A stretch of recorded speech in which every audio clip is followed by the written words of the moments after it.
വഴറ്റാതെ ഒരു അടിപൊളി ചെമ്മീൻ കറി ഉണ്ടാക്കുന്നത് കാണാം. അതിന് ഞാൻ കുറച്ച് ചെമ്മീൻ ഇതിലേക്ക് ആഡ് ചെയ്ത് കൊടുത്തിട്ടുണ്ട്.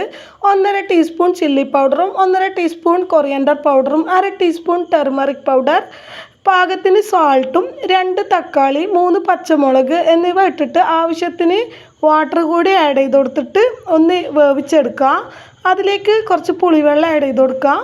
ഇതിന് പകരം മാങ്ങ ഉണ്ടെങ്കിൽ മാങ്ങ ആഡ് ചെയ്ത് കൊടുത്തോളൂ, അതാ കൂടുതൽ ടേസ്റ്റ് ഉണ്ടാകുക. എൻ്റെ മക്കളെ ഞാൻ കടയിലോട്ടേക്ക് മാങ്ങയും തേങ്ങയും വാങ്ങാൻ അയച്ചിട്ട് മാങ്ങ വാങ്ങിയിട്ടില്ല കേട്ടോ, അതുകൊണ്ടാണ് ഞാൻ പുളിവെള്ളം ആഡ് ചെയ്ത് കൊടുത്തത്.